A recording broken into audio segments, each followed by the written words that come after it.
How's it going, guys? Welcome back to the channel. So today we've got a brand new project on the channel. Let's go ahead and show you guys what it is. We have got a 1966 Ford F100 that we are going to be doing a Crown Vic frame swap on. So I've actually already started on this project. I didn't know if you guys wanted to see it all. I was kind of getting burnt out a little bit on recording and things like that. So I just went ahead and just started doing some work, give myself some peace of mind, things like that, a little bit of whatever you want to call it. So the Crown Vic portion is already done. I've already got the cab and whatever you want to call it, the body off the frame. I can kind of show you guys. We had a little blowout on our trailer. But anyway, there's the Crown Vic. You can see the tires blowing out. We were taking that thing to the scrapyard and had a blowout, so we kind of got held off on that. And then we have the Crown Vic frame right here. Don't worry, I've got everything covered up on that thing, so nothing's getting snow in it or anything like that. But the Crown Vic frame is ready. The owner actually had two trucks, exact same color and everything, so he brought me both of them and just wanted me to choose which panels were better on each one and make one good one out of both. So I think I'm going to use the driver fender on this one and the doors on this one because they all match the white, if you can see here, on the cab and everything else. The other doors that are on this truck are off a different truck. We got plenty of doors. There's a set in the back of the truck and there's a set on the truck as well. But both of these ones are full solid red. Can't see from the snow. We just pulled this one in this morning. But they're full solid red. So those other ones, like I said, had the white stripe along it. So that's going to be better. Same with the driver fender. This one was off a different truck, so it don't match. So we'll pull the fender off that other one and just make this look like a full matching truck. I do believe we'll use the hood off of this one. They're both kind of beat up and dinged up a little bit, but this one has the better white on it. I think it just looks better. So we're going to get started today with trying to pull the front clip off of this truck. I'm going to start by pulling out the radiator and just kind of getting stuff off the core support here. And then what I'm going to do is remove the hood, and then we'll just try to take off the fenders from the cab, and then we'll take off the mounts up here that hold it in place and the fender wells, and we're just going to try to remove this whole clip and in one single piece. That is the goal. We'll remove the bumper. I'm going to try to use the bumpers off of this truck onto that one. The last two Crown Vic frame swaps that I've done, because I've done a few actually, we didn't use the bumpers. We kind of made it a flush kind of mountain and stuff like that. But this one, I'm going to try to use the bumpers. I'm going to see if we can get that look into it and just try to get a good clean look. We have the bed that we're going to have to modify and bring that upwards. There's a few different ways people do it. They either just cut out the center section here to fit the C-notch of the Crown Vic frame. And that's the way I've done it in the past. I've just built a tunnel around that. But this time, I think what I'm gonna do is I'm gonna cut along the bottom of the inside of the bed. I'm gonna see if I can just raise the whole floor up to go over that C-notch. Me and the owner were talking about that, and we thought that'd be a little bit cooler of a look.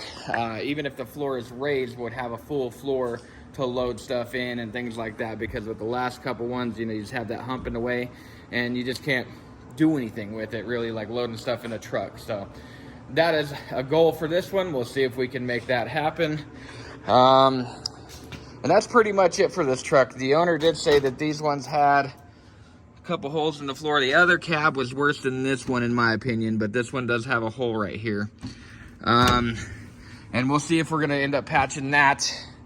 I kind of just bidded him and estimated the whole job to do just the swap. So if he ends up wanting me to do more, we'll end up going in deeper into the videos of floor repair and things like that along the way. But yeah, let's enough talking. Let's just get in this and dive in this and start tearing this thing apart and get this front clip off here.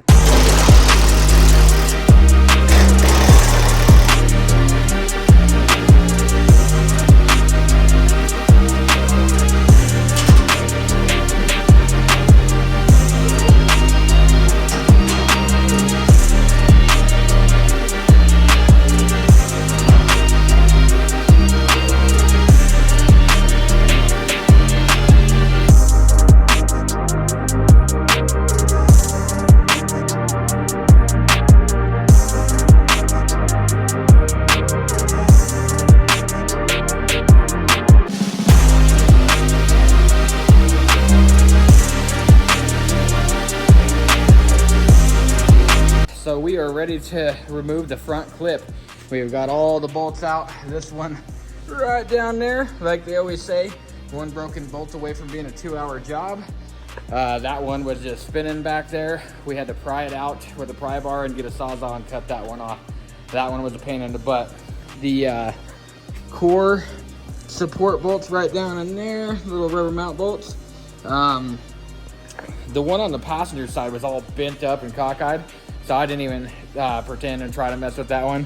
I just busted out the little cutoff wheel and then just chopped those 2 bolts off because we're going to redo that mounting surface when we go onto the new Crown Vic. So, yep, we got all the fender bolts, all the stuff off the fender welds that we need off. Everything is good to go, I believe. I'm sure I'll find something as soon as we start pulling. I'll be like, oh, missed that. But yeah, we are ready to remove this front clip. We did pull the front bumper too, that we weren't gonna be able to pull it forward and out without that front bumper off. So we've got that pulled off and ready to go. So as soon as Katie gets done pooping, we will get this thing pulled off.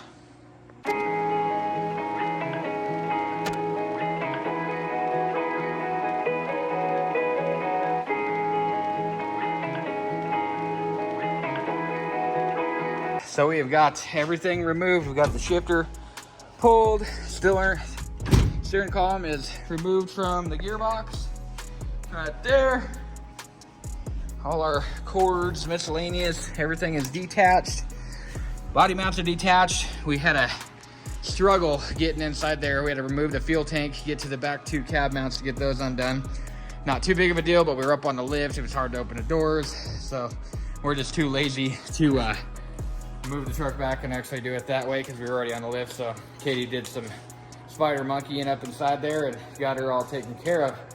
So I believe we were good. We have the fuel lines removed, all that good stuff. So now we're under the cab corners and we will go ahead and lift. You want to go ahead and push the button?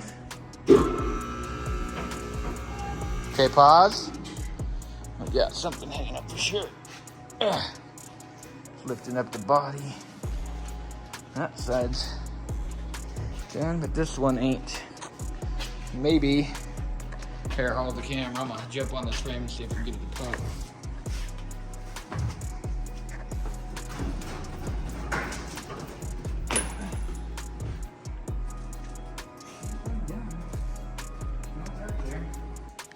She was just rusted up in there pretty dang good. We got her released. She's good to go. So go ahead and raise her up.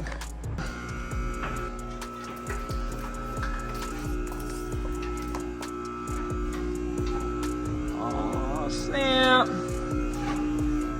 There she goes. Didn't quite think this through. Now what? Looks like we're gonna probably have to do like we did with the other cab over there and just put it on some wheel carts for now and roll it around because I still need to remove the bed and get this frame out of here and get the Crown Vic frame swept back in. So that's pretty decent though. I'm happy with the amount of work we got done today. Now we got to go pick up kids, get them over to basketball practice, all that good stuff. So this is probably where we'll stop today. We'll jump back on tomorrow and get the rest rolling. See you guys tomorrow. And we got a little public service announcement from Katie. If you like what you see, make sure you subscribe. Hey guys, welcome back. Day 2 on this thing. So when we got in this morning, I decided to lower the cab back down on the frame real quick. We didn't reattach or anything like that, stupid. We just dropped it back down. So what I want to do, I don't know if you'll be able to see under here, is I'm gonna just remove the bed at the same time. So we gotta remove all the bed bolts and stuff. So I'm gonna looby-dooby those up with some PB Blaster and just disconnect everything off of this bed real quick. I am actually gonna leave the bed on the frame for now. That's the last piece that we want for the Crown Vic build. So, but what I wanna do is have the bed ready to lift off instead of rolling this chassis back out once we get the cab and everything we want. And at least be ready so when we roll it out, I can just grab a couple of my buddies, we can go out, pick it up, and then bring it back in, and it's all said and done. I don't have to roll the chassis back in, put it back up on the lift, or crawl under it and remove it. So I'm just gonna do myself a favor now, get the bed removed or detached and ready to be removed when it's that time.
So we are ready to pretty much move this chassis out.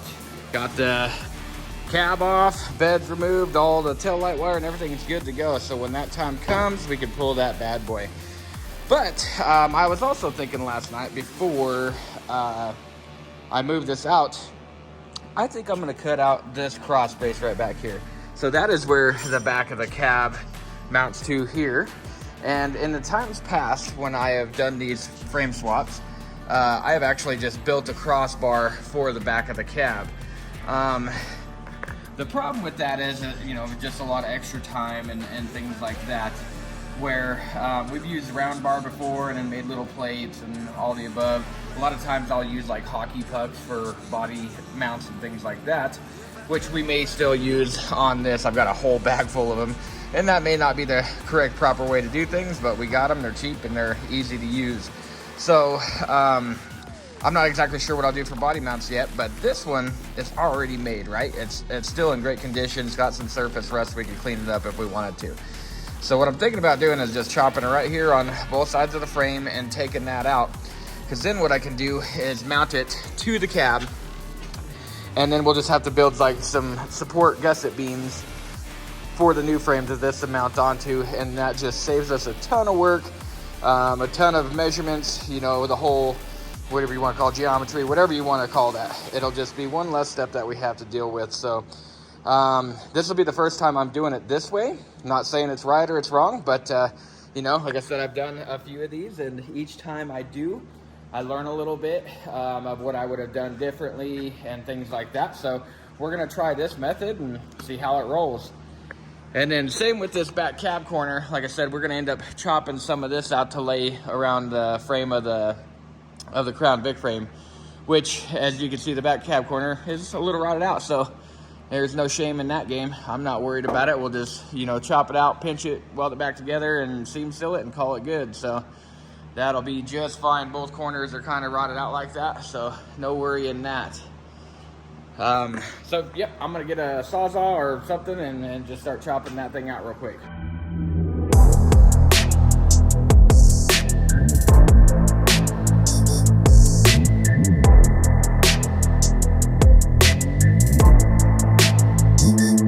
So we've got the other chassis moved back outside and this one pushed back inside.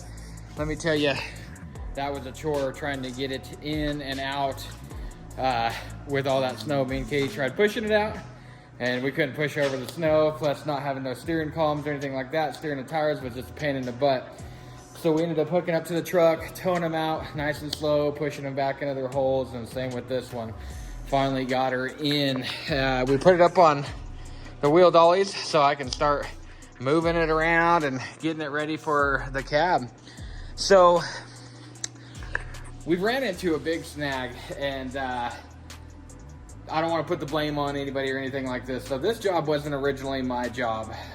Somebody else had bidded this job and they took over whatever was going to do it, and then they decided not to do it, and the job was brought to me to kind of start and finish the project. But somewhere along the way, somebody didn't do their homework, and I assume they did. So when doing these frame swaps, The Crown Vic frame wheelbase is 114 from center to center wheelbase. They brought me 2 Fords, which they originally had. They bought these Fords for these swaps, so I assumed that, like I said, like they'd done their homework and made sure that these were gonna fit. So that's what happened. They don't fit. The trucks that they brought me are long beds. The wheelbase on them is 130.98, whichever, so we're gonna call it 131 inches. So we've got about 15 inches we need to make up on this job. So the cab and the fenders, everything else will fit on here. I'm gonna go ahead and just start working on those, getting everything set in place, get the front end, the fenders in line with the wheel here, and get everything set in place, because we could still make this thing run and drive with the cab and fenders and hood and all that. Then we just have to figure out a bed situation. Our 2 options is we find another bed from another truck that is a short bed, which will drop right on and get the job done. The luck of the draw of finding another bed that's in decent shape, that is also this red and white, is also gonna be kind of rare. Maybe not, I don't know, but it just seems like it's gonna be kind of hard to do. Option number 2 is that we actually shorten the long bed. I've done this once before. A lot of people, and I'll show you on this fender, a lot of people would just shorten it by putting a line here and then putting a line here, taking the excess out, and then welding this back in over here. I have done a long bed before where I trimmed off the back piece of it here, took out what we needed, and then remade the flanges over here. So then you re-weld it like it did factory on the back side of the thing, whatever you want to call it. I'm just kind of blabbering off right now. But once you're all said and done, there's no weld in the center. It doesn't ruin the patina, all that good stuff. So we can make it look like it was factory. But originally when this job was bid, I took the job on the bid that the other person had bidded it at. I originally bidded this job much higher because I knew there was gonna be a lot of work to be done. Somebody else bid the truck and bidded it lower. I ended up kind of biting the bullet and taking it on that lower bid after that person could no longer take the job. So I'm working off of that. So it's kind of an issue. So I need to contact the customer and find out what they want to do. I'm totally okay with shortening the bed, but I just won't do it at what the bid was originally bidded for. So that is going to be one of those things. And you know, it's nor here or there, I'm blabbering on or whatnot, but we just want to be transparent with you guys and show you what it's like to own and operate a business as well, the types of things that you're going to have to deal with and go along the way. So I mean, it's nothing that we can't handle with all this stuff. I love building them, and it'll be cool either way. But you know, it's just one of those snags that you're going to run into, and we want to make sure we're transparent with everybody. So if you're deciding they want to do one as well, hey, learn from our mistakes, learn from the things that we're doing, so that way it makes your swap that much easier. So that is going to be the end of this video. We'll jump right into the next one, getting this cab and everything set on there. So if you guys like what you see, make sure you like, comment, subscribe. Subscribe is a big one for me. I've been working real hard for the last year doing this YouTube thing, and it has been growing like I thought it was going to, and that's totally okay. I'm not in it for the money or anything, but it does get a little discouraging. I get a little disheartened and things like that, and get less motivated when it just doesn't feel like I'm doing it for any sort of reason. So if you guys do appreciate the videos and you like what you see and things like that, make sure to hit that subscribe button. Like, comment, whatever you got to do. Help me out, because this helps me stay motivated. I really do appreciate it, guys. We'll see you in the next one.